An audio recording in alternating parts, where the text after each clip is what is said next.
All right, guys, we are live. Welcome to another episode of Lead Therapy. Man, I've been wanting to get this guy on the show for quite some time, and I'm glad he agreed. I had to pay him a bunch of money, but I got him out of retirement to come on. And everyone in the chat, I think you're really going to like this one. And he is, would you call him a veteran? He's pretty much a veteran of the industry. And he's been doing this longer than it's been a while. It's been a while. So without further ado, let's add in GY6. How's it going, you guys? Let's see if we get this camera set up here. There you go. Even better. Nice. Great to be on your program.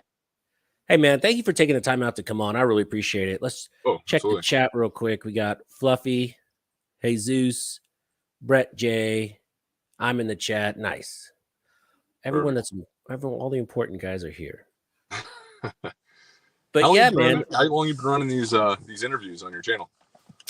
This is the official number. This is like number 76, 77, but I've probably done another 20 besides that. Okay. Well, it's an honor to be on here. I know we were talking about it when we were at the CMMG event, and this is a smart move to get kind of, the creative juices flowing, I should say. Talking to other YouTubers and other content creators is always nice. The burnout is real. And it's nice to be able to bounce ideas off someone, or like I've seen a lot of YouTube videos where I put up a few where I'm like, man, I wish I hadn't have done this, or I wish I could have asked about this, but who do I ask? Yeah. Unless you're bouncing ideas. Find a third party that has no skin in the game and ask them, because you'll get the most truth out of that. Right. So it's the best option. But at the end of the day, I mean, how many years have you been doing it now on YouTube? Just over 2. Okay, so I'm 13, going on 14 years in, and I was in my early 20s when I first started. I'm 36 now. Actually, I just turned 36 on the 8th. Happy birthday! Thank you so much. But yeah, I've been doing it for 13, going on 14 years now, and trust me when I tell you this, you're gonna look 10 years from now. You're gonna look back on some of the videos you're doing currently, and you're gonna be like, what was I doing? Like, I want to do this, and this differently, but you know how YouTube is. It's kind of hard to go back and re-edit something on a video that's already posted. So kind of have to roll with the punches. Right. Well, we're jumping ahead a little bit, but along that same line of questioning, what were you thinking about Point Blank Groceries? What was that? Was that the first video you did? Yeah, that was one of my first videos. Like, I've been an addict for filming all my life. I love video production. I love content creation. This was way before social media was a thing. This is pre-MySpace. Like, there was nothing going on where you posted pictures of yourself. There was no selfies, nothing. I just did because I enjoyed doing it. I actually started off using my dad's old, like, over the shoulder giant VHS tape camcorder. And I would take videos and make short films with my brother and stuff in the backwoods, acting like some action movie or something. And we'd take 2 different VHS players, and we'd have to hit record on one and play on the other. And it would allow me to edit footage through VHS tapes. And that's how I started doing video editing, was on 2 VHS players and just stopping and recording, kind of like the old school cassettes when you wanted to record a song off the radio. I made a lot of mixtapes. Yeah, exactly. Same thing. Send those Slow Jam 98. Yeah, no, that's how I started. But once cameras became more affordable, I had little handy cams, nothing crazy. I had a few small action cameras, nothing crazy, and YouTube started becoming a thing. And I heard you could start making money on it. I'm like, well, hey, maybe if it's a little few shekels here and there, I'll jump on and see what I can do. And Point Blank Groceries was actually the first video I posted on my YouTube channel on YouTube. And got my brother on with me. He's 2 years older than I am. And then my dad was out there as well. He's behind the camera, like towards the tree line, not wanting to get sprayed with all the crazy crap from the groceries we were shooting at Point Blank Range. But it was a fun video. He probably thought you were a bunch of knuckleheads out there. No, he loved it. He's a Marine. He's ex-law enforcement as well. And he just loves anything guns and bang or boom. It makes him happy. I was worried about the hot sauce because I'm like, man, I hope their glasses are tight, because that could have ended that video pretty quick. We pretty much maced ourselves. What happened? My brother, I believe my brother was when he shot that one, and it aerosoled it, and it went behind our glasses, and we had to cut. It took a second just to regain our sight, because it was turned into almost mace. That's what mace is based out of anyway, like a hot sauce based capsaicin. All right. So we met at the CMMG event. And man, shout out to CMMG for putting on a great event. They have some really cool stuff. And I have to ask you, on the descent line of their pistols, what is your favorite caliber? Ooh, Pick one. one. You know, PCCs, I love 9mm because it's affordable for one. You can find a lot of the ammunition, and it's a blast. But at the range, I enjoyed that short-barreled 300 Blackout. That was a blast. That thing was actually no, that was the 5.56 and the short. The 5.56 short barrel was the one with the fireball. Yep. Yeah, that was a whole lot of fun. But I honestly, if I had to pick out of all the calibers, I like the 300 Blackout and that 10.5-inch barrel, because you're getting the true performance out of the 300 Blackout when it's 10.5 inches a barrel. You know, it's burning enough powder down the barrel, giving you enough velocity, and you have a good compact system based around the descent lineup, which is nice. What about you? Yeah. I like the same one, but that one suppressed was just smooth as silk. Yeah. Like the next day they brought out the suppressed 300 Blackout, and that thing was really cool, man. Yeah, they brought out the did you get to shoot it with the subsonic ammo? I don't know if it was subsonic. Yeah. Subsonic. Yeah, you know, the subsonic ammo, I believe they brought out towards the end of the day, and it was just stupid quiet. The only thing you really heard cycling was the bolt. Like, that's all you really heard coming out of the gun. But it's a phenomenal setup for sure. Yeah. So you're not from Texas, right? But you lived here. Yes, I lived in Austin, Texas for quite a few years, and then I moved from Austin, Texas to where I'm at currently, which is Boise, Idaho. Boise, Idaho, man. Yeah. I love it up here. It's when people think of Idaho, well, it's like the same thing when people think of Texas, you know. I'm from Los Angeles originally, and when my friends come out, they're surprised that, you know, we have cars and that we have a mall and then we have Starbucks in Texas. Yeah. They think I ride a horse water out of the handle. Right?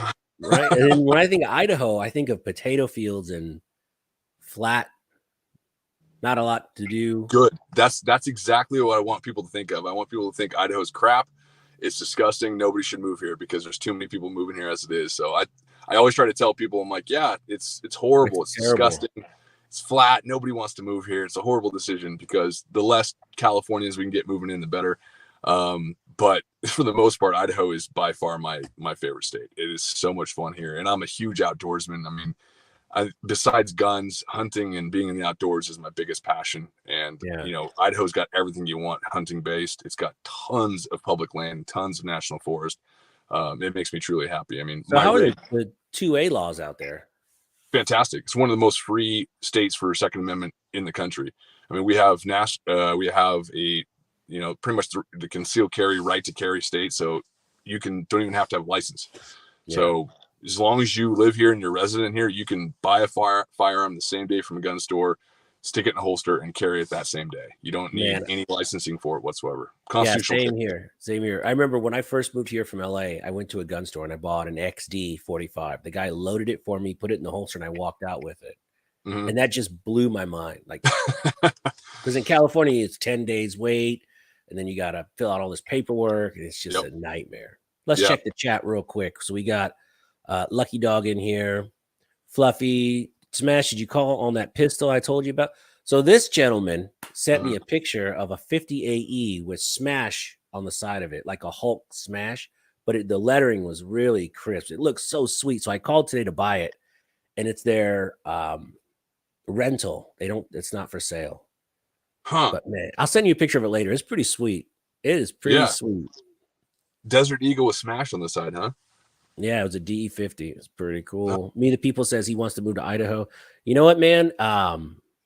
If I can get a remote job, I love Texas, but I might be moving on up to the east side. You never know. Well, I had to leave Texas because it was too damn hot, brother. I have German blood. I need it to be cold. The colder, the better for me. I shouldn't say that. When it hits below -10, it starts getting too cold for me. But, you know, up here, you're getting that 30 range, 10-degree mark. When you head up into the mountains, it's -5, -10. And a lot of snow, a lot of good hunting. But Texas, man, oh my God, I could not stop sweating. I had no clue what to do. I was in my apartment and I'd have the AC running at full blast and I'd still be sweating bullets. And it just wasn't for me. That humidity. Well, I don't know, Andrew, if you noticed, but I'm a little on the husky side. I know the husky are on the fluff. Yeah. It's shocking to some people, but I'm a little on the husky side. And it takes a while to get used to the heat, man, because it's hot. When I shoot videos in the summer, I bring like 4 shirts of the same shirt. Oh my God. Yeah, you sweat right through them. Because it's gnarly. And then I bring like 2 or 3 of the same hat because gets rambunctious. Yeah, like if you look back in videos from about 6-7 years ago on my channel, that was all in Texas. You can see the foliage behind me. It's a lot greener, more jungle-like. And that was all filmed down in Austin, Texas area out in the sticks. And there's a couple, I had private land down there I could film on from a friend of mine that owned this rock quarry. So he had this huge rock quarry I can go down and film and blow up stuff and have to have nobody around me, which is nice. Because when you're blowing up propane tanks and huge fireballs and going full auto, you don't want somebody else on the gun range having to complain or potentially get hit with fragmentation. It's not what I want to risk. Safety is first, or safety third sometimes. Yeah. Well, it's funny. So I was going to say this at the end, but I watch another YouTube channel called The Outdoor Boys, and it's this guy up in Alaska, and he has these little kids, and his main channel is catfish and carp.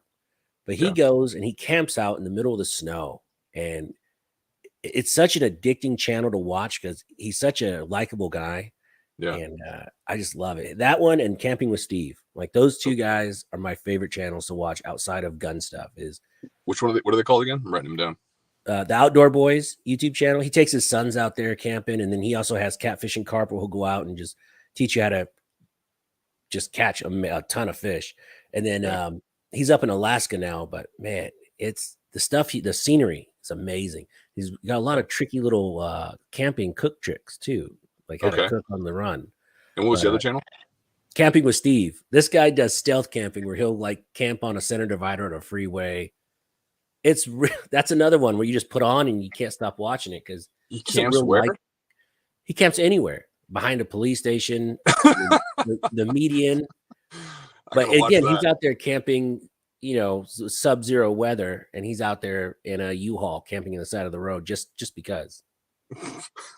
The center divider one got me. I'm like, what? That's the first one I watched. Yeah. No, I have an outdoors channel as well because I kind of branched off into making a secondary YouTube channel to kind of mitigate how YouTube was handling, Second Amendment stuff. I wasn't sure at the time how long GY6 vids on YouTube would last because of how much it was banning gun content. So I kind of took it another direction and started filming outdoor content, reviewing outdoor gear and equipment and going on adventures and testing outdoor meals and stuff like that and posting stuff with my hunting. And that's kind of taken off a little bit, starting to grow faster and faster. It's only got I think it's got 15,000 subs right now, and I've been running it for a little over a year and a half. And I'm starting to do stuff like that as well. I have a video coming out in the near future of me building an ice igloo, ice cave.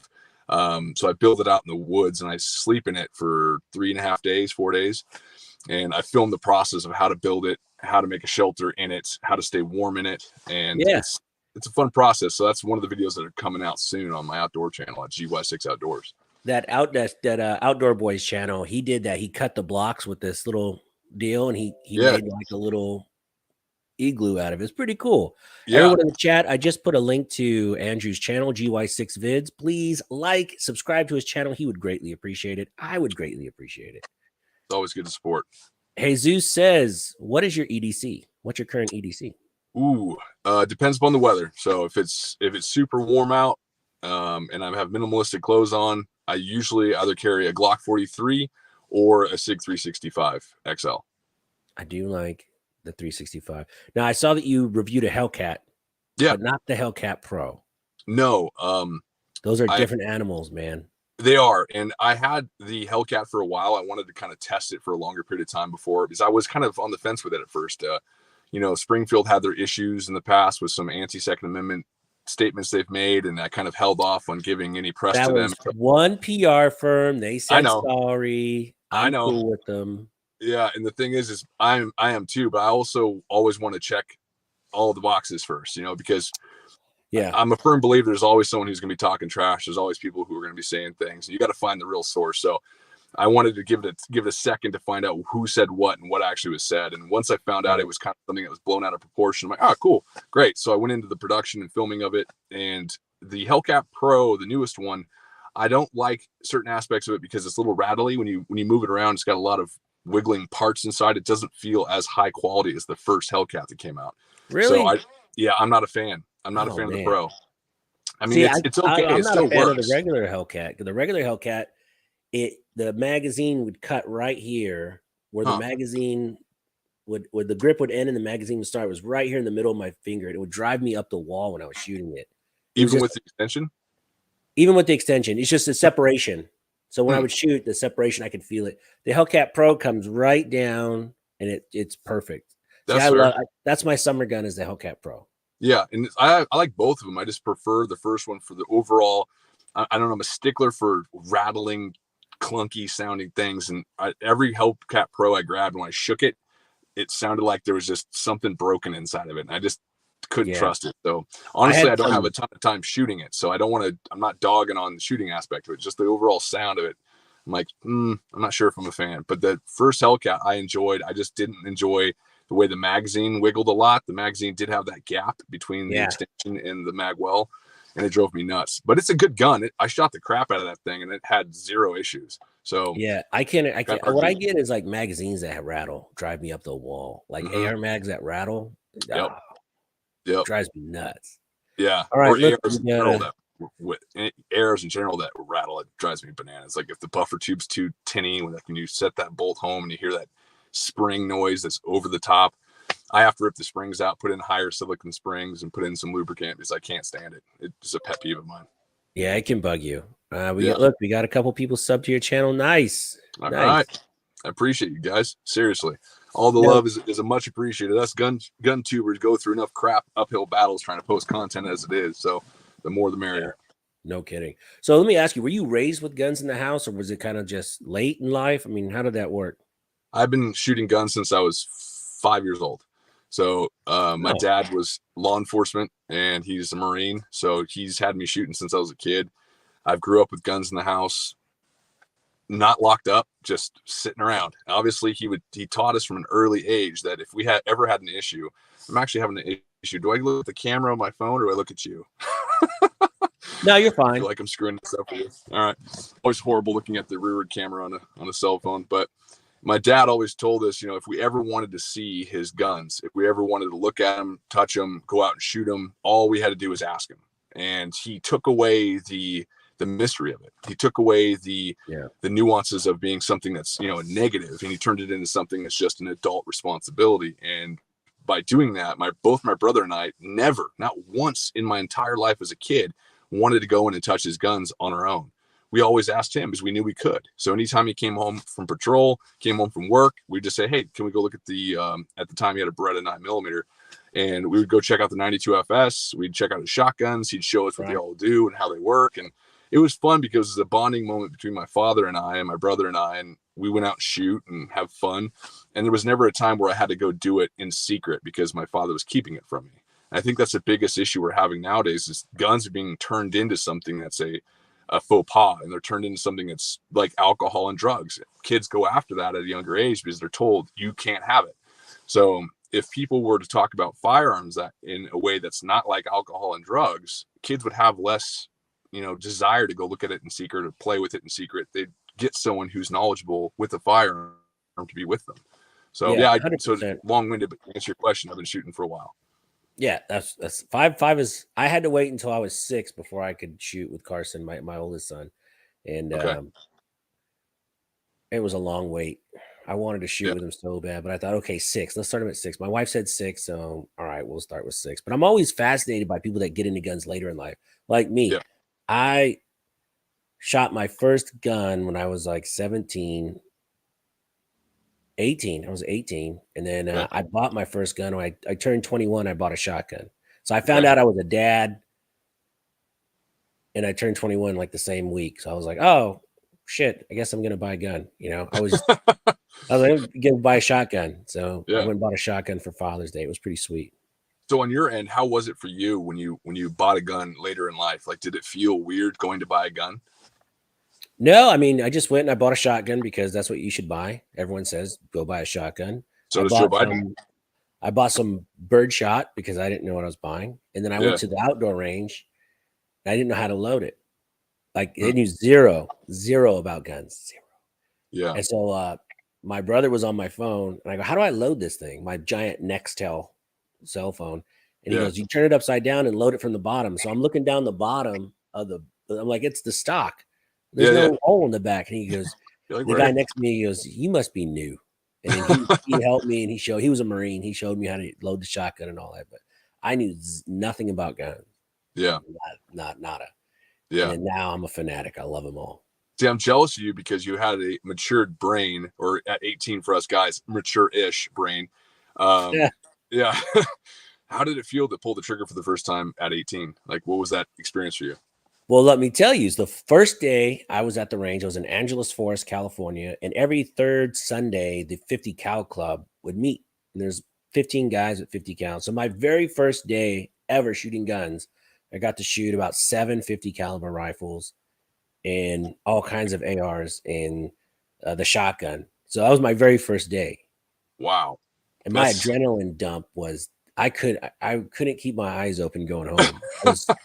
I couldn't stop smiling when I was exhausted, man. It was someone crazy. just threw you in the deep end of the pool. It was pretty cool. It was pretty Yeah. cool. I've always been trying to chase that high, I guess. Yeah. So yeah, that's why I wanted to ask that. That's why I wanted to ask that, because, you know, shooting since I was 5 years old, obviously I didn't shoot a lot when I was a kid. I shot often whenever I wanted to, but when I got into my teenage years and young adult life, that's when I started shooting a lot more. But I always wondered how it felt to shoot a gun for the first time with a matured adult brain. And that's pretty interesting. Mature-ish, right? We're all kind of like slow and conversation with my 10-year-old. I go, Carson, I go, when you grow up, you can be the same as you are now. You can be just as goofy, but you just got to hide it a little bit better because people are going to think you're crazy. Yep. You just have to learn how to turn it off.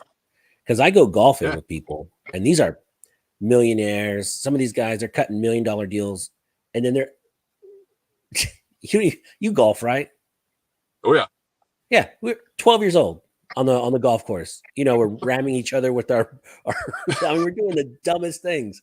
You know, suit and tie one day, and we're playing golf cart bingo or whatever. I mean, it's very childish. Very childish. Yeah, I mean, never grow up. That's why you got to keep that young spirit. If you don't, that's when you start turning old. Like my dad's turning 72 this year, I believe. Yeah, 72. And he still goes out, shoots with me. We go hiking.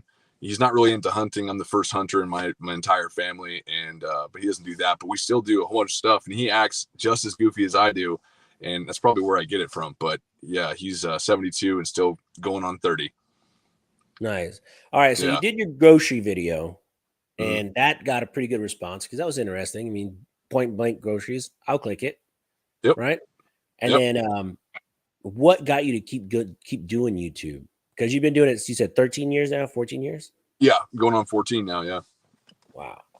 Yeah, so after Point Blank Groceries, I kind of got hooked on producing content because you know how it is. When you first start on YouTube, you're not making any money. You're not making any really big views. You're getting occasional people, and it's kind of hard to get people to come watch your stuff. And it's easier now because people know what YouTube is, right? Everybody uses YouTube for something. So when you say, hey, go look at YouTube, it's pretty easy because they know where to go. But when I first started, the only people that were on YouTube were like posting pictures of cats and their kids crapping their pants or whatever the hell was going on at the time.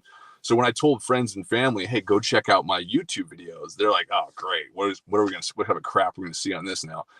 Well, they go check it out and they're like, wow, this is kind of well done. We like what you're doing. And it gave me more motivation that people wanted to see me produce something. And that's where I got addicted to the bug of producing high quality content. I always wanted to kind of one up my last video and do a little bit more higher production quality the next time. I wanted to always keep quality or make it better in the next video. And it gave me a motivation to make more content. And at first there's still, you're finding the ropes, learning the curves of what to do and what not to do. And at the time there was no videos on how to make YouTube videos. There was no tips, no tricks, no nothing. So I was flying blind. But I got addicted to it and it just started rolling little bit by little bit. It took forever to kind of start that snowball rolling downhill. But once it did, it took off like a rocket. Yeah. I mean, no one tells you that you have to be a producer, a storyteller, a script writer. I mean, you got to learn a lot of stuff to do YouTube. And then you did it, 12 years and you kind of took a break. So why the break? Yeah. In case you guys don't know, GY6 Vids is on a comeback tour, and he restarted his channel a few months ago and he started making videos. But I think he was he took maternity leave or something. I don't know. He was out for about 2 years. Yep. I got pregnant, got fat.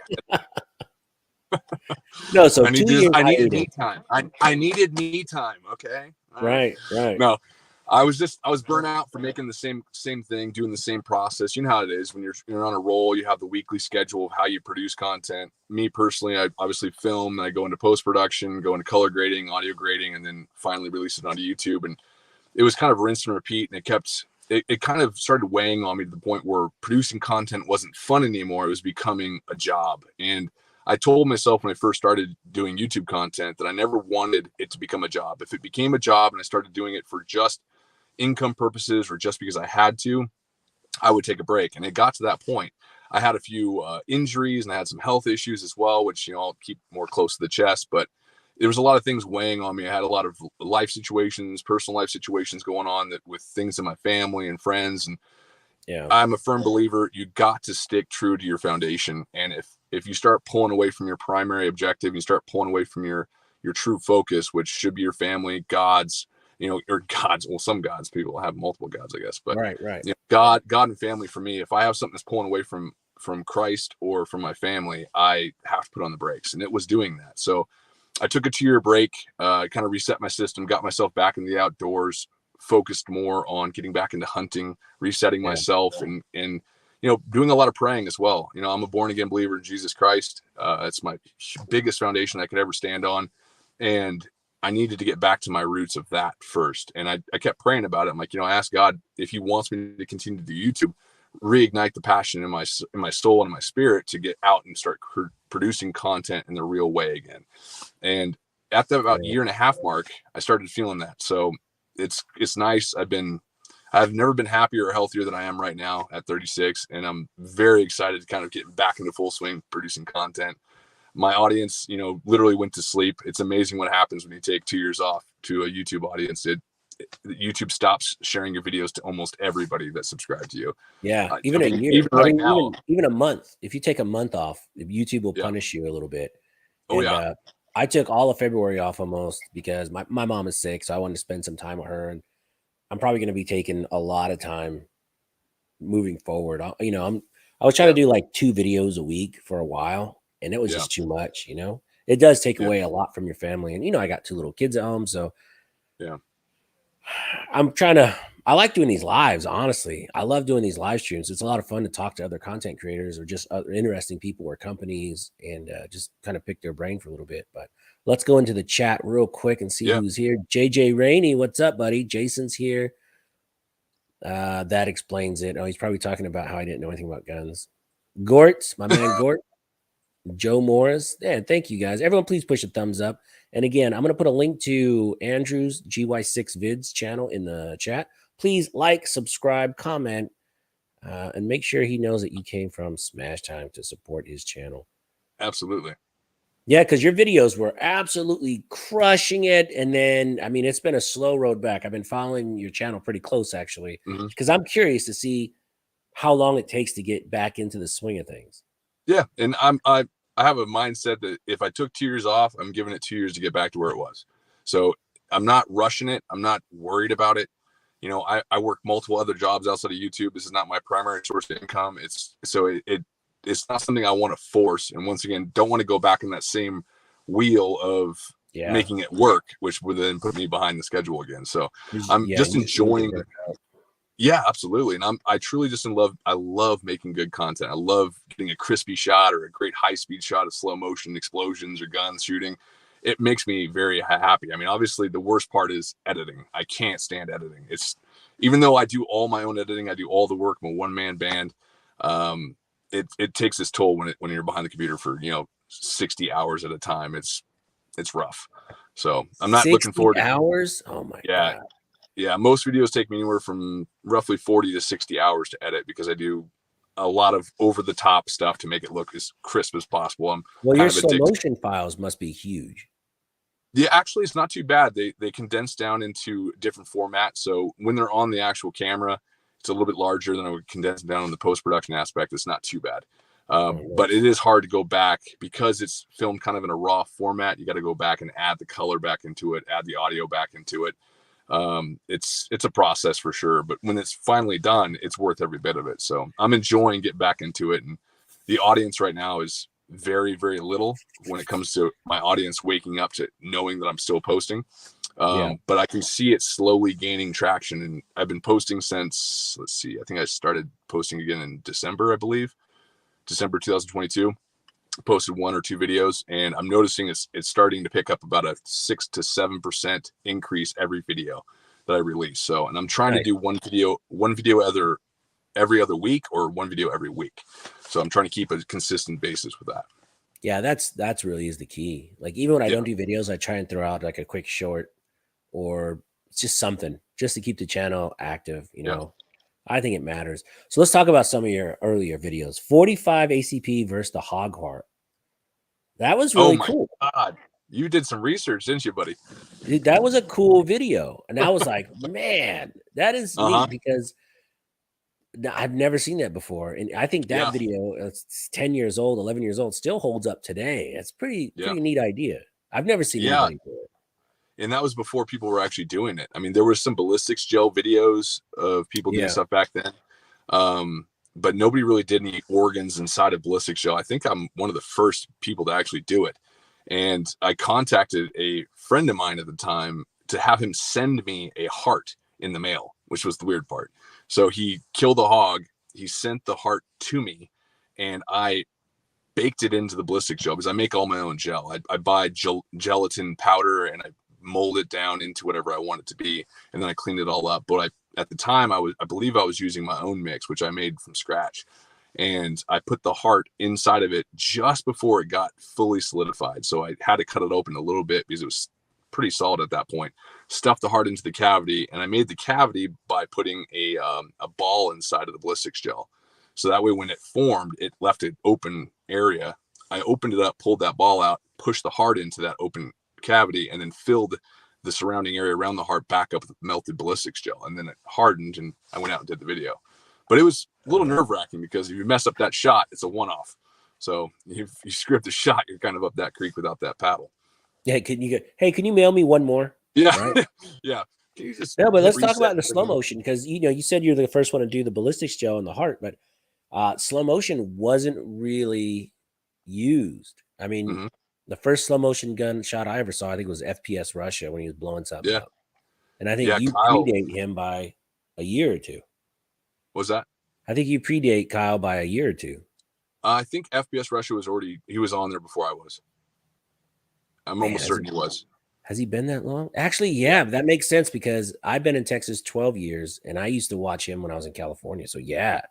Yeah, Kyle was on YouTube, I think, quite a few years before me. So I remember watching his videos going, hey, that's cool. Somebody's actually doing gun content. So it was nice to see somebody having fun with it. Obviously, there's plenty of stories behind that name, but he's a fun guy, and sadly he's no longer on YouTube because he made some stupid decisions, and that's is what it is. But what a bummer. You got to be smart with what you do on a day-to-day basis. It'll come back and bite you in the ass. That's for sure. The slow motion is really cool though. Like you did the Nemo rifle and the ejection port as it was kicking out the shells. And I think, I mean, cell phones will do 120 and you can slow it down. It looks okay, but that must have been pretty slow. Yeah. It's clear as a bell.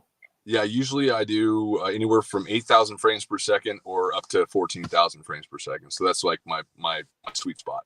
If too slow, people get bored. Too not slow enough, people think it's not slow-mo. Right. I thought it was really cool. And then you did the remote control RC car. What the hell were you thinking, man? Were you watching like Charles Bronson movies or? Well, at the time, do you play video games at all? I've been known to dabble. Have you played Call of Duty? A little bit. So I'm pretty sure some people in your comment section will probably know what I'm talking about. But in the original Call of Duty games, there was the remote controlled RC car that had explosives on it. And you can control it, and you go into like first person mode in the video game, and you can control it to your opponent, and then you can detonate the car at their feet, which takes them out of the game. So that's where I got the idea. I just decided to make it in real life. And that was, 10 or 11 years ago. It's remote controlled. I think it's RCXD is what it's called on YouTube. What was that explosive? Was that real? Yeah, it's an explosive. What kind of explosive was that? That was an exploding target, actually. Holy shit. It looked like C4. We'll see that what's on the RC car is not, so that it was all kind of like a movie magic editing process to make it look right. So I was gonna say, I was like, where the heck did this guy get some C4? I can get C4, but I'm not going to put that on YouTube. Right.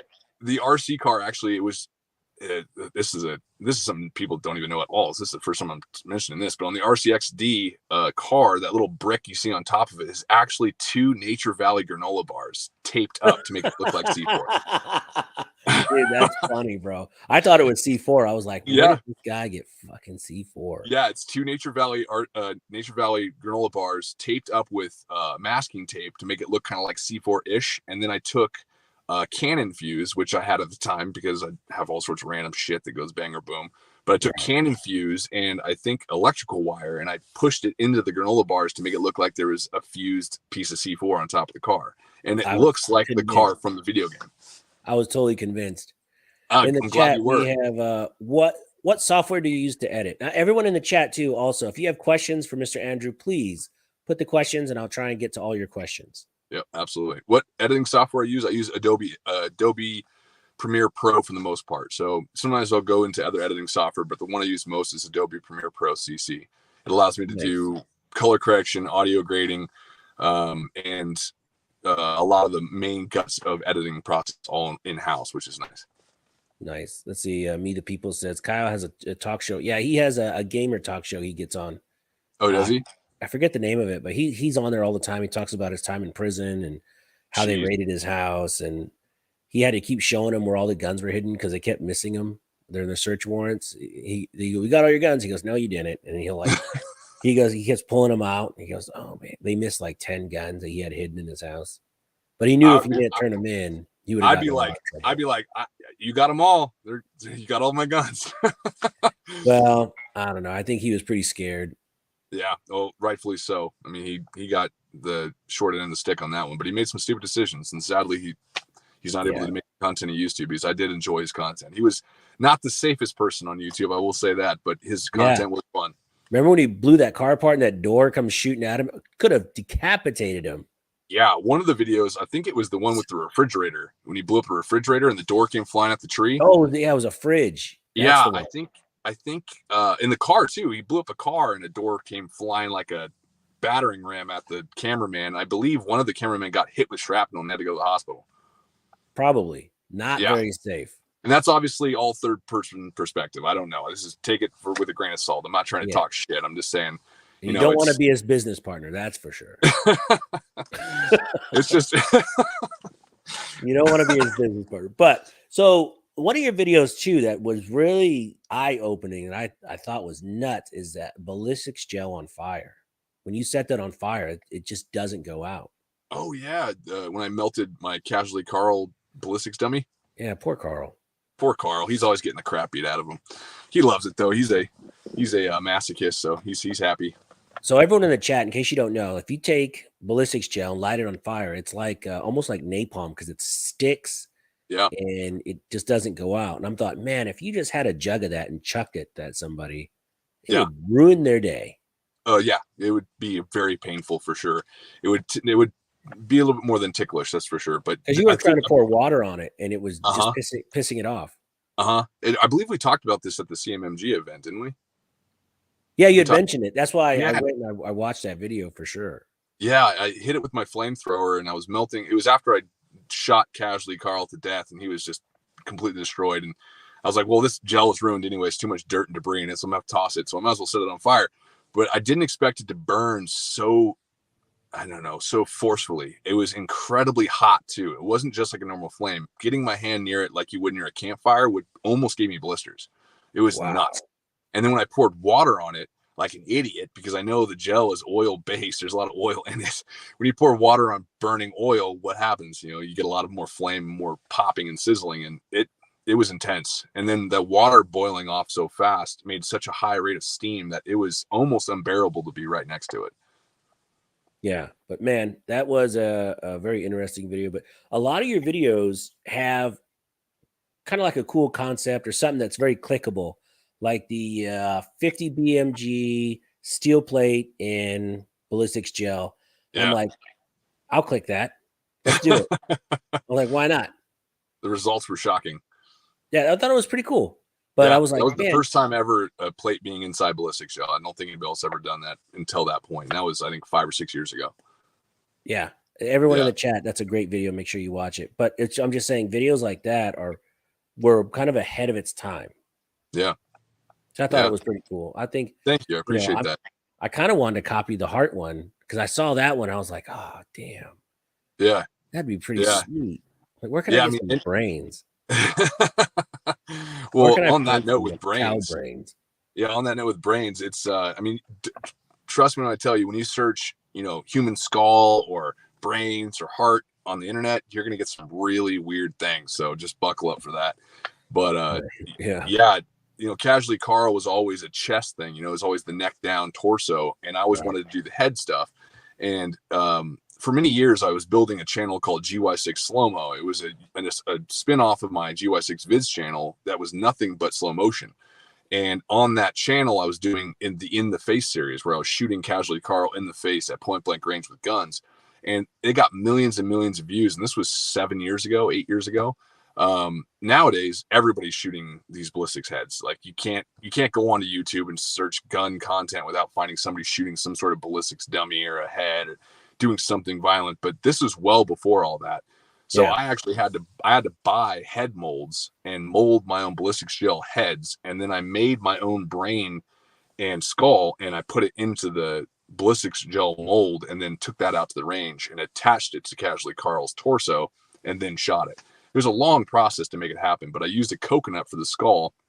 I tapped a hole in the coconut, drained out all the milk, and I used large syringes full of gelatin, pastas that were all minced up to make it look like brain tissue, and it turned into what looked pretty similar to brain tissue and even the same density. I And missed that video. yeah, and I injected it into the coconut. So if you look at the first, those videos are still on my GY6 vids page now. I've been reintroducing them. I've been re-uploading them on my main page now. But if you type in the face on YouTube, in the face at point blank range, or wherever you want to type in, it'll pop up. And I shoot it with like a double barrel 1911. I shoot it with 50 BMG. And the first couple were with the coconuts inside the head. So you'll see what it looks like. It's pretty extraordinary. But now they have new ones that are already pre-made, and it saves you a lot of time. But they're also, a couple $100 per head. So a little expensive for video production cost. Yeah, yeah. The Virginia Bushcrafter says, what do you guys think of the Dragonfly 12 gauge shotgun shell? They have magnesium in them to throw flame. The Dragon's Breath? Dragon's Breath. These things, Dragon's Breath. I've shot that at an indoor range once, and they politely asked me to leave. No, you didn't. Did you? The guy was like, it doesn't go that far. Fudge. Yeah. It goes far. It set all that little charcoal deal, the little plastic nubs. It set a lot of that on fire. And they're like, well, can you please leave? I'm like, yes, sir. Yes, sir. I'll get my stuff. Yeah, and at the gun range, you're actually lucky because at most gun ranges, people shoot a lot of short barreled rifles as well. And the unburnt powder will fly out the barrel and fall on the ground, and it'll stack up, and it'll get pretty decent amount of black powder or gunpowder on the ground in the gun range. And I'm shocked you didn't ignite that. That would be that would have sucked. Yeah, that'd be real. Well, I go shoot early in the morning. They usually rinse all that stuff down, but man, you're right. If I was like late at night, yep, that could have been so bad. Yeah, you would have blown out their HVAC system for sure. Oopsie. Oopsie. But yeah, I don't like it. JJ Rainey says, I like GY6's 22 LR Ruger full auto video. I giggled like a kid when I watched it. So did I, man. I missed that one too. Damn, man. I tried to watch most of your stuff. Just type in full auto 1022 and it should pop up. That was almost. Is that the Gatling gun one? No, this one's just a Ruger 1022 that a buddy of mine had licensed, all the right paperwork, and he turned it into a full auto. Oh, it's Sounds scary. like a lot of fun. And I used red and green tracers in it too. So the whole mag's full of tracers, and it feels like you're shooting some sort of Star Wars lightsaber gun. It's incredible. Man. Yeah. And the rate of fire is beyond fun. It's like it's almost like you're whipping a laser beam downrange, because the 22s you're kind of trying to figure out. At the time the sights were all crazy, so I was shooting high, but I had to whip it down onto targets, and we ended up shooting exploding target mix at the end of that video at night with it. So it looks like a laser beam just whipping down onto the box, and it just explodes. It was fun. Dang. That was 11 years ago. I think it was 11 years ago. Yeah, all right. So fun round. What is the most overrated gun you've ever shot? Where people are like, "Oh, it's the best gun ever," and it wasn't terrible. It just was meh. We were super excited. I'll tell you mine. Okay, tell me yours. The Lago Alien. Oh, how was that? So you don't like it? People were so hyped on that gun. Oh man, $6,000, blah, blah, blah. It's the best gun ever. Let's shoot it. So I was at an event and I put 4 or 5 mags through it. Yeah. I wouldn't pay over $1,000 for it. Like I thought it was kind of gimmicky. Yeah. But I'm not going to tell the guy that brought it because he had one of the first ones and he spent a lot of money on it. I think that gun's super overrated. Yeah. So was there any felt recoil difference because of I'm pretty sure that bore axis is super small, right? Well, it's weird because when you rack it, you got to reach down and grab the sides and rack it back. And for me, it jammed a couple times and like, oh, you got to shoot it different, this and that. I'm like, I ain't messing with it. So by the third mag, I put it down. I was like, I'm done. I'm done with that gun. I just didn't like it. It was less recoil, but it just didn't feel, I don't know, it just didn't feel good. Plus, $6,000. I think he said he paid $7,000 for it. And I'm like, nah, I'm good. I'll pass. Good Lord. Good Lord. So I mean, there's probably one I can think of. If you give me enough time, I'd probably come up with a better answer. But off the top of my head, I would have to say when the Chris Vector first came out, it was hyped. Like it was the next thing that would be the best gun for everyone. And they had it on a few TV shows, and it was almost very difficult to find and get. It was rough, but I ended up finally able to shoot it. But I first shot it when it was a semi-automatic, and it was fun. Don't get me wrong. I have a couple. I like the Vectors. They're fun, but they're not practical. There's a lot of bulk, a lot of weird manual of arms changes that are on the gun that just kind of screws you up when you're trying to manipulate the firearm when you're shooting. And the felt recoil mitigation from the Vector, where the Vector's, re-vectoring that recoil down and into the grip. So it's going like this motion, which gives you that up and down weird vibe. It doesn't show its true form until you shoot it full auto. So when I first shot it, I shot it in semi-automatic, and I was like, this is stupid. Like, I like the way it looks. It's very futuristic, and it is outside the box, which I definitely appreciate. Any company that, produces something outside the box, I give them 2 thumbs up for at least trying. But I was just very underwhelmed. But when I shot it full auto, that's when it shines, because you feel that true just recoil mitigation system going up and down like this. So even though your bullet impacts are like this on the target, you don't have anything rising off a target. So you can hold on target with 10 mil or 45 ACP, full auto on target, and they will all hit an A zone. No way. So I shot it semi-auto a few times, and it's okay. It's a cool gun. Yeah, it's unique. But I've never shot the full auto, and I heard that the full auto sometimes will jam too. I didn't have any jams when I was shooting it, but once again, I only got to shoot that full auto probably maybe 100 or 200 rounds that day, so I didn't get to truly test it in full auto form. But I never had a jam with it in semi-automatic, so I can't hate on it. But I would say it's the most overhyped and underwhelming gun I've shot out of the out of the box, off the rack. But then when I shot it full auto, it brought me back into enjoying it. So it's kind of a pro and a con there. All right. So what is the worst gun you've ever shot where you're like, I would chuck it into a field? Like, it's terrible. What's yours? Oh, man. I don't want to throw them under the bus. For me, it was that Kimber Repeat I had. I bought it. I paid full price for it. I've never shot it. I paid full price for it. It's a gorgeous gun. And I was like crying because it was like, it was my favorite gun. I saved all my pennies for like months to buy it. It was like $1,800. I got on Gunbroker, and it jammed every other shot. And I was so mad. But to Kimber's credit, and everyone in the chat's going to hear me complain about this gun, they fixed it and had it back to me in like 2 days. Yeah. But that's how it should have left the factory. That was the worst gun I ever shot. It was terrible. That really? Glocks jam on me all the time too. Really? I've never had a single Glock jam on me ever. I had a 19 that would jam Every other mag it would jam a bullet. Was it hollow points? Mm-mm. No, FMJs. regular. Wow, interesting. Yeah, I've heard stories like that, and I've been shooting Glocks for a long time, and a lot of rounds through them, and I've never had a single jam. So, well, like my son, he's 10, and again, brand new Glock 19, and this is a different one. It would jam because he has small hands, he can't hold it right. And my wife too has small hands, so it would jam on her too. And that's just because. That's why I'm not really a Glock person, because look, man, what if I'm not home and she grabs my gun and it's gonna jam on her? There's like, yeah. oh well, she's not holding it right. I'm like, she has small hands. But you take an XD or a Smith & Wesson, you can hold it sideways and just push the trigger and it's going to go off all the time. Yeah.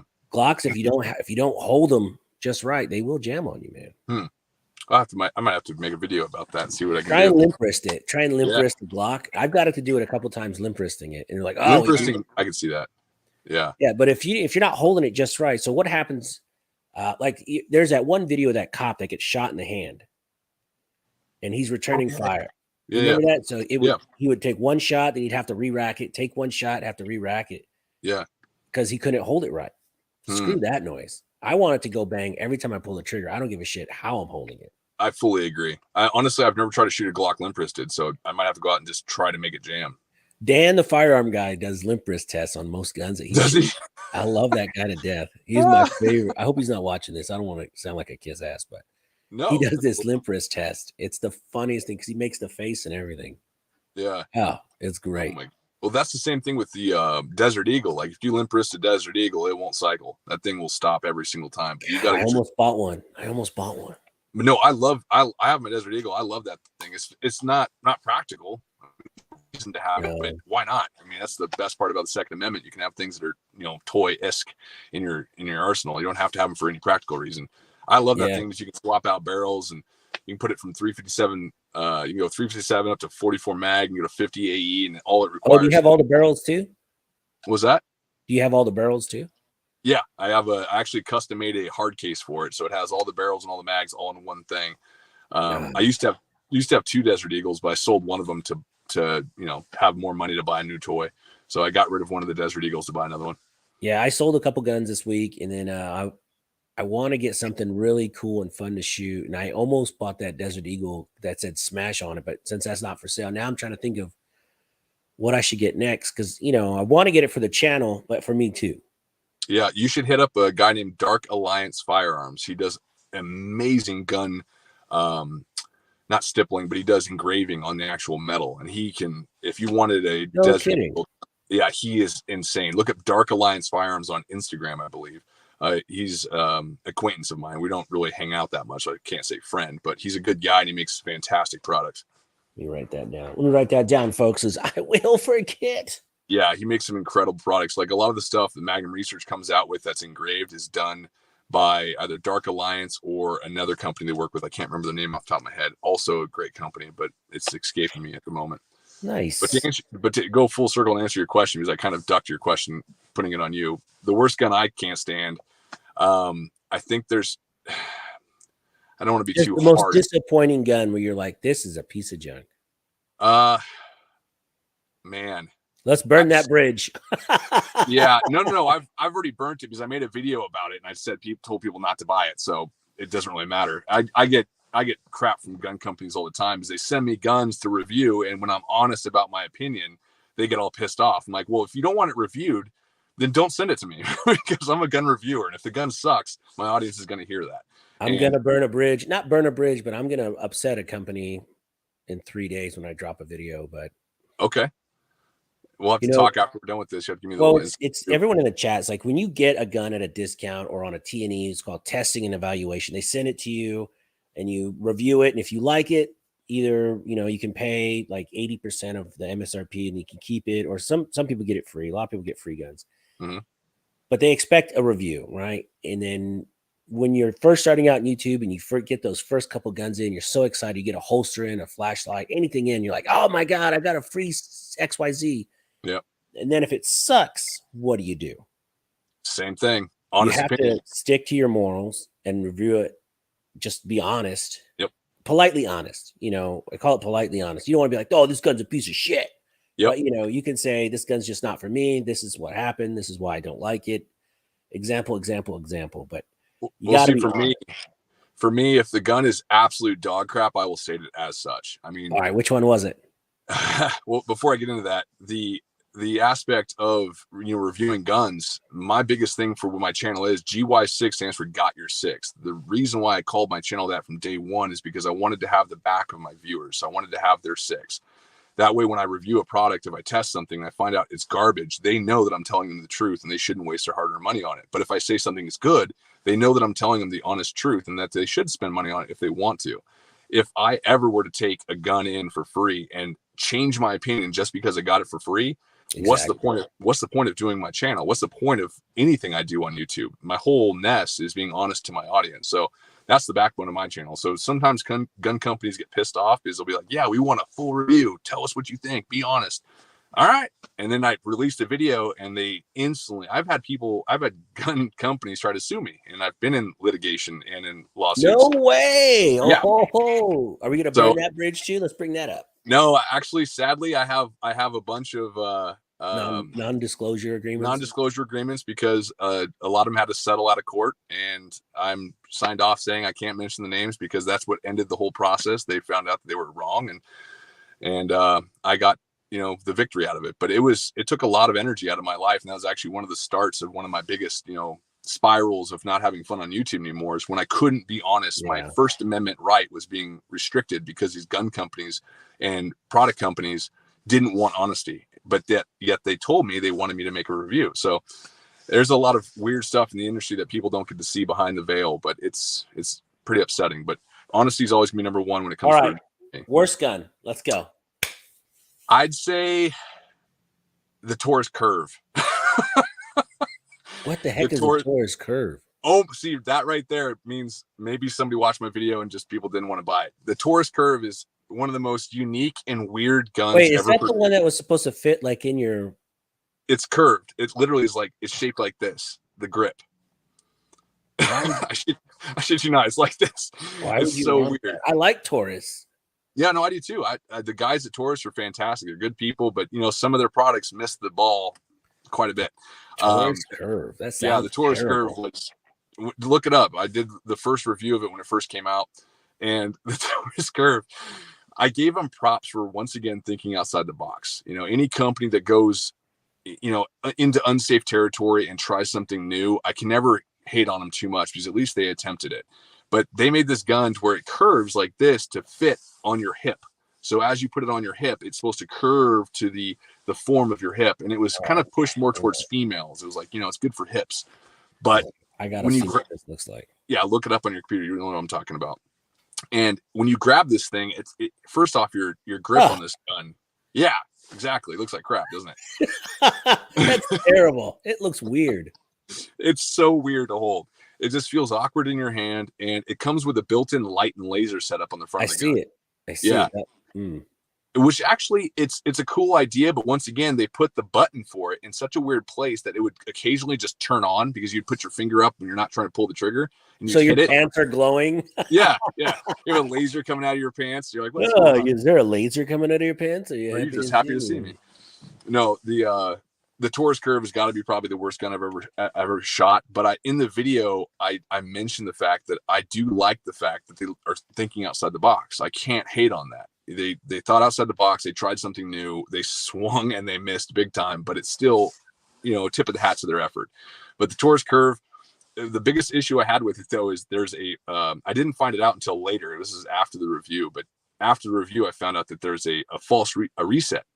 My lady and I were out actually on the gun range shooting, and my lady was shooting and she found it out before I even did. She noticed it was a false reset on the gun, and the gun would go off in a weird position of the trigger. So you would never know when the gun was going to fire past a certain trigger point of resetting. So that's not good. Yeah. So I still have the gun. It's really hard to find nowadays. It's kind of going to be a collector's item because I don't think they're making it anymore. You know what you should do? Here's what I wanted to do. I wanted to do, like I had the Samsung phone that it kept exploding. Yeah. So I had a buddy of mine put it in, what's that stuff? People put it on epoxy. Okay. Put on a little stand in epoxy and picks, one that didn't explode. Be cool if you could just epoxy cube that thing and have it as like a tabletop I think it'd be pretty cool. It's like a collector's item. I doubt you'll ever shoot it again. I got to bring it back out into a video, just make a video about it, because it did very well. It got millions of views. I posted that video and people were like, what the hell is this? And it was a fun review. It was fun making the video because it was such a unique gun, but man, it's crap. I would never trust it for anything personal defense ever. But hey, at least they were thinking outside the box. All right. And on the reverse, so you got the most overhyped, you got the most disappointing. What gun surprised you? And you're like, wow, this is actually a great gun. You're like, holy shit, this is great. You got to go first because you're answering the question, so I got to have time to think. So all right, so I'll go first. So I had a SIG P320, regular one. I thought it was a good gun. I shot it. It was, a very typical polymer, great gun. And then I got the 320 Legion with the tungsten polymer grip, and it was such a night and day. And I was stunned at how good I can shoot that gun. Even today, all these DS9s, double stack 1911s, like I shoot the SIG P320 Legion the best. I mean, it fits in the hand. The weight is perfect. And it stunned me how good that gun was. Huh. Interesting. I'm still trying to think of the one that blew me out of the water. We'll come back to it. Let me keep thinking of it. Don't let me forget. We'll come back to that one. We'll come back to that one. So let's talk. The hard thing for me on that question is I love almost all guns. Even talking about the Taurus Curve, I still found things I liked about it, even though it's still my least favorite gun. I like all things that go bang and boom. So when I get anything in or I buy something and I'm enjoying it, it's really hard to piss me off with something that goes bang. So that's a tough one. But I don't know. Yeah. We'll see. Yeah. Yeah. The memes are coming. Yeah, no joke, right? It's weird. Like I'm trying to figure out what I was overwhelmed with, because I'm usually already shooting over the fence, hoping it's going to be something great, and then it usually underperforms more than the opposite. I try to come in with an idea of positivity, and then if it fails, I'm like, shit, it is what it is. Let me think about it though. There's got to be something out there over the years of me testing. All right. Well, let's talk about hunting. You said you got into hunting. You were older, right? Yeah. I was actually in my mid-20s when I first started hunting. And what brought that on? Just one day you're like, hey man, let's go shoot something? Yeah, I've been an avid outdoorsman since I was a kid. My dad's had me backpacking and fishing and stuff since I was 5, 4. I've been carrying out backpacks in the woods for a long time, but up until, in my teenage years, I had buddies who were out duck hunting and deer hunting, and I wasn't doing that. My father wasn't into it. None of my family was. And I always felt something was missing. I always felt that there was something else I needed to be focusing on in the outdoors, not just hiking to get to a fishing spot, something more. And then obviously learning to provide for yourself outside of a grocery store was another one that was on my mind. So I started to get into it. I was working at a sports store at the time. I was working behind a gun counter selling guns, and a lot of my buddies there were hunters, and started asking questions. And once I got into it and started to learn, I just absolutely fell in love with it. Hook, line, and sinker. It's probably I'm more passionate about hunting now than I am even about guns, which is that's saying something. Yeah. I mean, I have a bow. I shoot all the time. I have a 3D buck in the backyard. I shoot the heck out of it, but what's funny is I have a 3D buck in my backyard. I got on Next Door. This guy was selling it brand new in the box. I got it for like $30, right? What a deal. And I put it next to the gate, but I live by a preserve and there's deer back there. So I go out one day, and as I'm drawing down my first shot, a deer comes out of the woods, starts sniffing at it through the fence. And I thought, man, I could just go 2 feet over. But, it's kind of against the law to shoot deer in a preserve. Just a small amount, yeah. Tiny bit. But I was like, man, that's a dumbass deer. Yep. Yeah. They're not the brightest. Well, deer around housing developments and houses themselves are damn near like pets. A lot of people feed them, and so they won't act the same. But when you go into true hunting areas, they act completely different. If you go into a hunting unit you're allowed to hunt on, and those deer have been hunted, it is insanely difficult to get close to them with a bow. It's one of the more, especially mule deer. Mule deer are one of the most elusive creatures to hunt with a bow, because they live not only steep terrain, and that's another reason why I love hunting them, because you're in a rough terrain. It takes a lot of effort to get to their usual living area. Yeah. Then to sneak up on them with a bow to get within 50, 60 yards, it's rough. I do a lot of rifle hunting as well, but archery elk hunting is my favorite. Oh, a little bit of Cameron Haynes, huh? Well, I don't know about that, but his bow is at 70 something pounds, 72 pounds. Yeah, I have mine at 80, 82 right now. So I pulled because I wanted to do the job. I don't know how many times I've seen people with horror stories saying they don't get complete pass through or they have issues with hitting vitals. I'm like, I don't want none of that. I mean, mine's at 42. You, so I gotta be 10 feet away. but do you hunt with it? No. Yeah. I just shoot that stupid target over and over again. Yeah. So what's the point? I mean, you don't want to blow your shoulder out if you don't have to. Yeah, that's the I don't want to stress out these guns. My man. All right, let's but see. elk's fun, and then I got spring bear coming up too. So spring bear starting next month, and I'll be back at hunting spring bear here in a little bit. Yeah, speaking of mule deer, it's funny. I'll tell you a quick story. So my daughter got in trouble, so I took her tablet away. I'm like, look, no tablet for 2 weeks. That's it. What do? You can watch TV. Like, no electronics, no tablet, no YouTube, none of that. She was okay. So she started going on Netflix, and she saw a video, meat eater, and he's riding a horse. So a horse. Okay, great. So I didn't know she was watching it. And one day she comes up to me and goes, Dad, I'm too little to shoot a mule deer. Can I just shoot a squirrel first? I'm like, what are you talking about?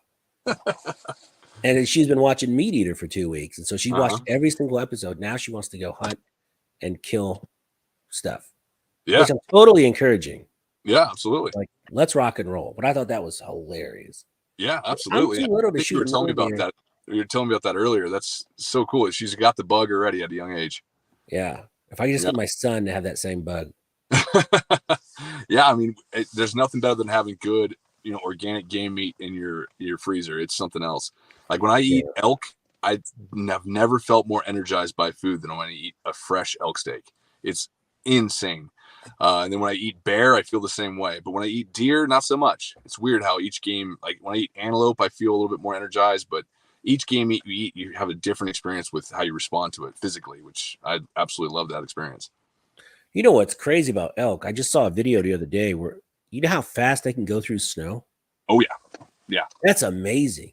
I sent you that. That was the moose. I think I sent you that one.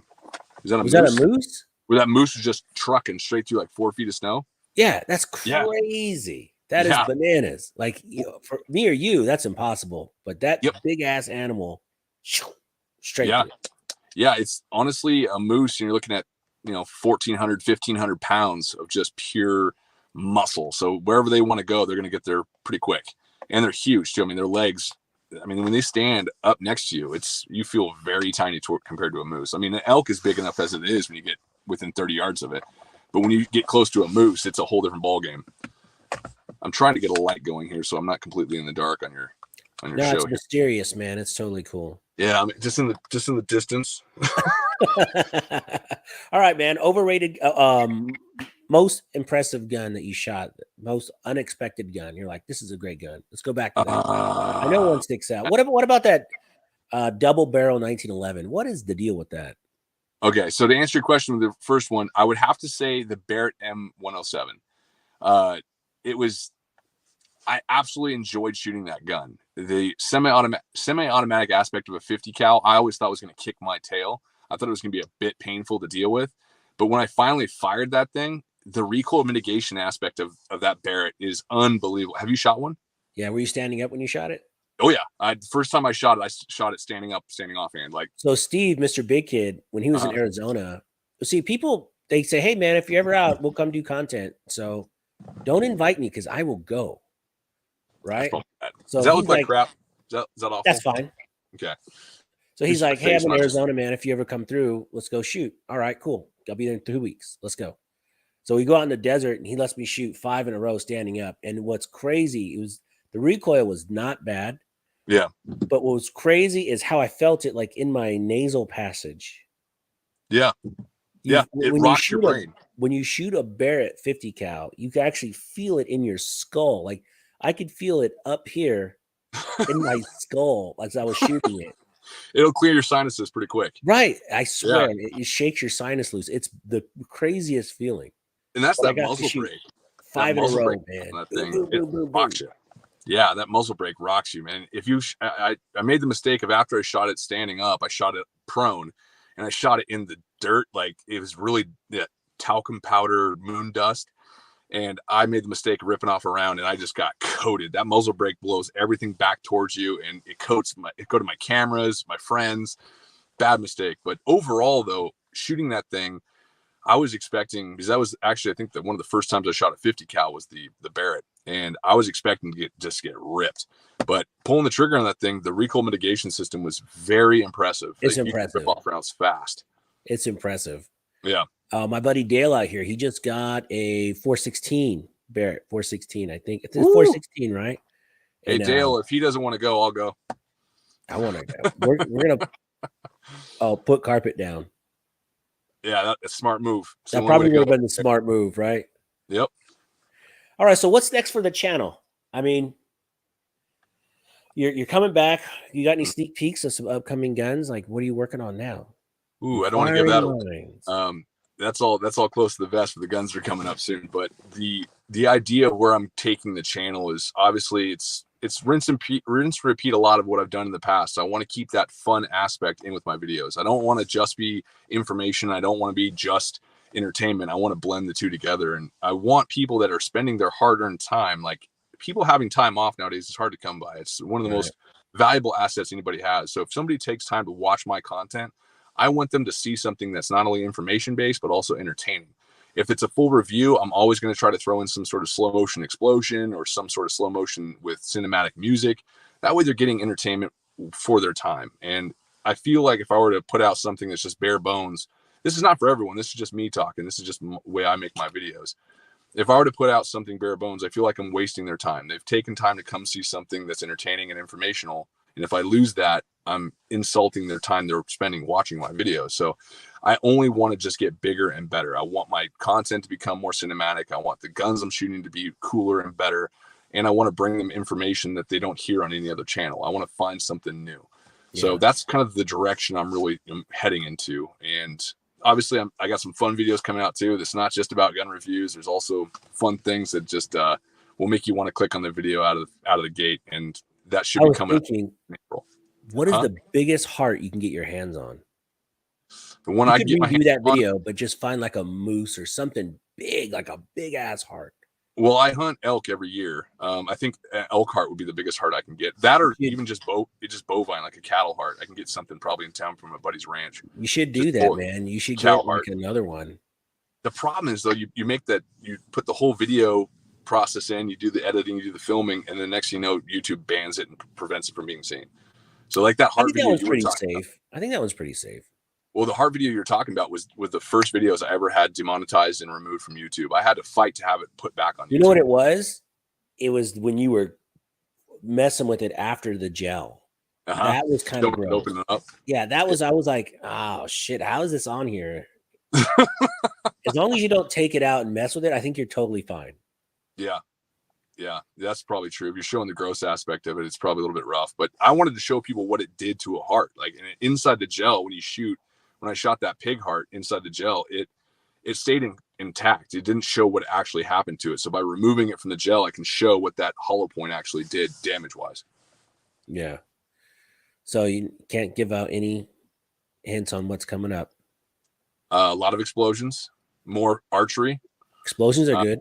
Yeah, a lot of explosions. And archery-based videos are coming out for more broadhead tips on arrows for the hunters out there that want to know what certain broadheads do on target. A lot of people don't know what a certain broadhead does when they're buying it, but they're spending $60 for 4 or 5 of them. So I want to start testing these broadheads and see if they fail. I've done one broadhead test in the past. It was about 5 or 6 years ago, and the whole broadhead just exploded. It was from Rage broadheads. Yeah. They have a mechanical broadhead that stays like this, and when it hits soft tissue, it opens up.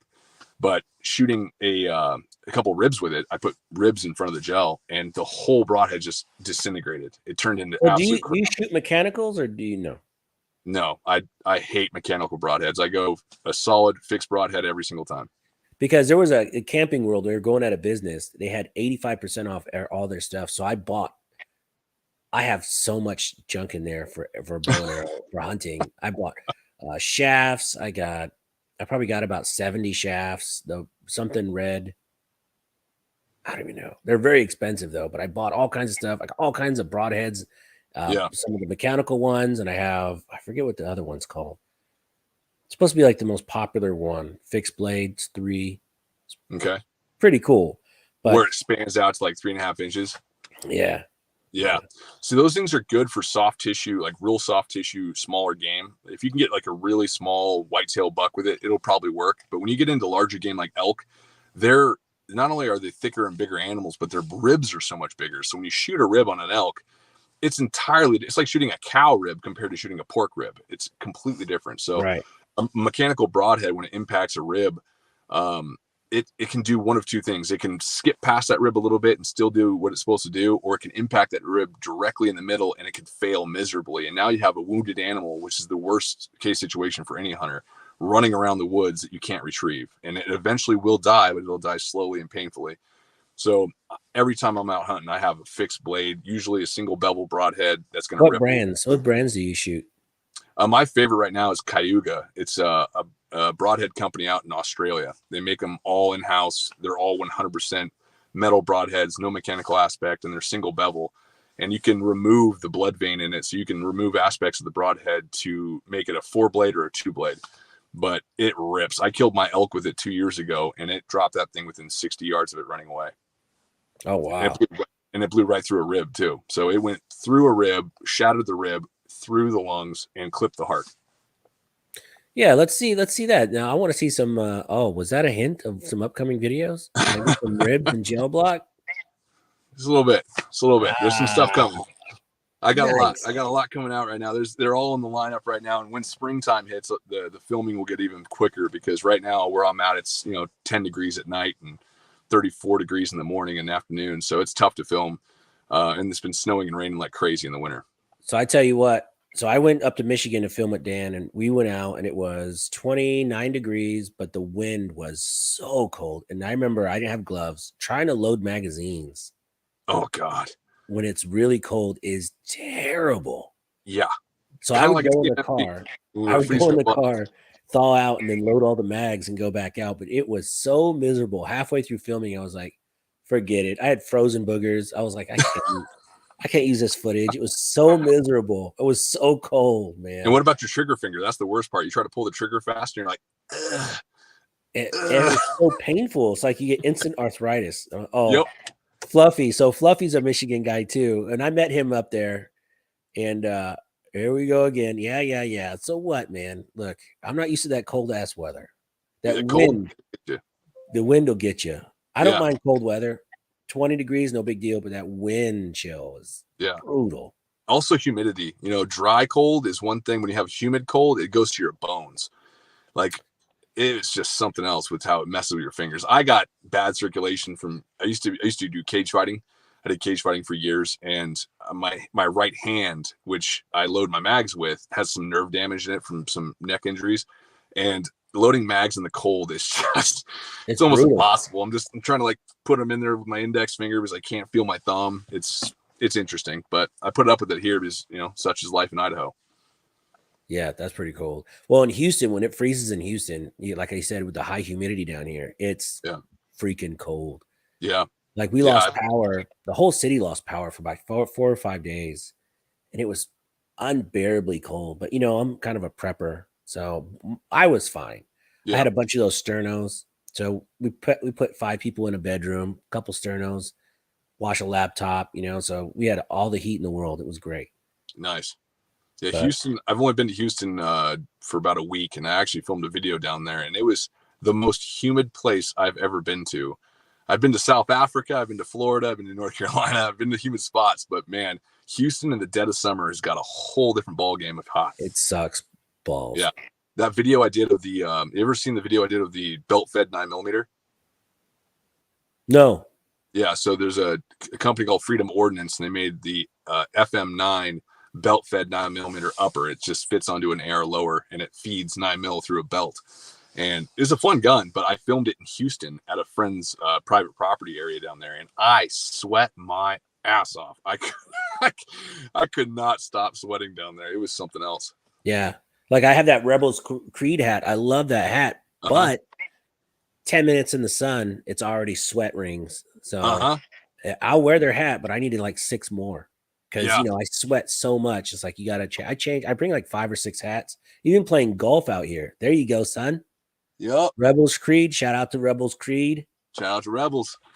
RebelsCreed.com, man. Patriotic apparel.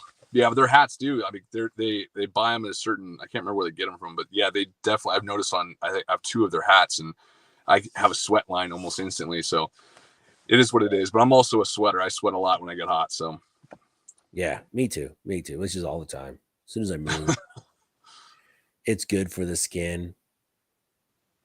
yeah, moisture. Yeah, yeah. All right. So I think we went through all the questions. Anybody in the chat does not have any more questions, or I think we're gonna let this poor guy get back to his life. Again, I put a link to his channel in the description. If you're not a subscriber, GY6 Vids, please like, subscribe to his channel. He has a lot of his back library is something you can sit and spend some time and watch. You know, it's not very dated. It's very current, up-to-date stuff. It's pretty fun to watch. Watch his gelatin catch on fire video. That one was eye-opening. Yeah. Man, that was pretty scary stuff. Yeah, I think it's just called setting fire to ballistic gel or flame throwing a ballistic gel block or something like that. It's on there. Right. It's been about 4 or 5 years, but it's on there. Nice. I got to ask you, what's next for you, buddy? What are you going to be doing on your channel? You know what, man? My mom's kind of sick, so I'm just kind of taking it day by day. I don't know if I'm going to go out to California for reasons. And I don't know. You know, family is always first. I was going to do some videos today, but I had a bunch of little monkeys running around the house. So it's kind of hard to film when you're saying, shut up, keep it down in there. So other than that, man, it's great. I want to take my channel in a more family-friendly atmosphere. Like my kids shoot a lot of bolt action guns now. So my daughter has a really cool little 10-22. My son has a Ruger Precision in 22. And also I got some full auto airsoft stuff coming out. Nice. Dude, that is so much fun. Yeah, entirely fun. I'll send you a link to one of the ones I did on my channel. I did an airsoft full auto, and they are some of the most fun you can have with your clothes on. So, you know, I have a ballistics gel sitting here. I wonder if I could do airsoft against ballistics gel. Don't. Why not? I think it'd be fun. Let's just say if you hit it the right time with it not being too hot, the little BBs bounce back at you. And I took one. Yeah. I took one right to the face. Like almost was like the kid off of Christmas Story. I almost shot my eye out. All right. Well, just put on iPro and have fun with it. There goes that idea, folks. Thanks, Andrew. No, but I was shooting holes in like a really pretty. It was the Home Depot buckets. It was going right through the Home Depot buckets. My wife might have a higher pressure than the one I had. It might be shooting faster than the one I had, so it might work. That is extremely fast. Yeah. For you to shoot this at an indoor competition, you got to change the spring in it. Oh shoot! Okay, so it might work. So it might work. Airsoft, like we're in the backyard. I'm shooting like 50 yards, man. It's still bang, bang, bang. It's damn. So, yeah, you might have some guts behind that, so that probably will work in ballistic shell. Then just be careful. Wear iPro. I don't want you to be coming out with an eye patch one video after I check back. Oh, did you see? I just did a video on hot brass. Oh, shoot! Got stuck behind my eye. Because you know why? Because I had the cheap little BS plastic ones, and my Wiley X glasses were in the car, and I was too lazy to go get the proper eyewear.